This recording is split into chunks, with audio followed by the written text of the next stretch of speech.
Hey there everybody, welcome back to another Nobel courses tutorial, and in today's video we're going to be seeing how to create a speed pad just like this one.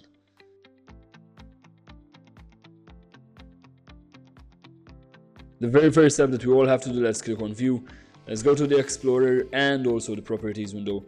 Make sure to always have these open, and once that's done, let's add a part.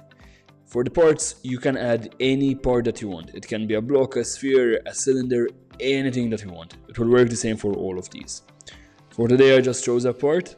Let's make it a bit bigger, let's make it wider, and let's make it longer as well. Once that's done, I'll make it a bit shorter, and let's anchor it. Make sure that you anchor it, because if you don't anchor it, it will just move around, and we don't really want that to happen in the game. Let's rename the part to speed pad. Make sure to start with a capital letter. Let's click pause and add a script. Once you have the scripts will be in the comments section as always, but don't forget you can also join the Discord, which is completely for free. Over here we have the local, we have 3 variables. Now local pad is equal to script.parent. That basically means that the script is inside the part. So whenever we call for pad, we're referring to the part. Then we also have local boost speed, which is equal to 50, and local boost time is equal to 5. All 3 of those are variables. We'll be learning more about variables in the next lesson, and if you see the shorts, you'll be seeing Bob as well. Now with the boost speed, you can change it to any number that you want. The higher that you do it, the faster it will go. Now for today, I'll do it 5,000. Let's see what will happen. Boost time basically means for how many seconds this effect will work. For now it will just work for 5 seconds, but you can change it, make it longer, shorter, it's all up to you. And then what we're saying is, as soon as the players have touched the pad, we're going to connect a function. If you notice, function starts with fun. It's fun because it makes something work. That's the only job of a function, it's to make something work.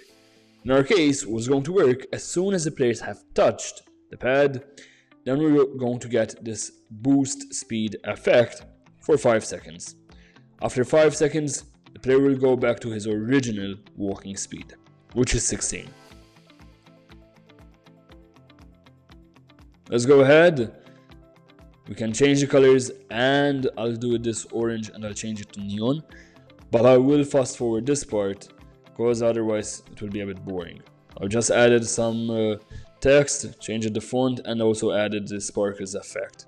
Let's test it out. Well, that's a bit too fast, eh? So we'll make it much slower so the players don't go as fast. We'll change it to 50 again, and let's test it out now.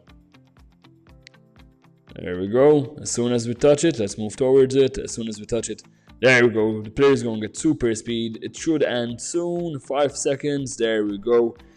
And as soon as it ends, after 5 seconds, we go back to the normal speed. Now, if you enjoy these videos, make sure to like and subscribe. We do take a lot of time to create the videos. And don't forget, you can watch the shorts. We upload plenty of new shorts almost every single day. And you can join the Discord, which is completely for free. Thank you for supporting this channel. I'll see you again in the next one.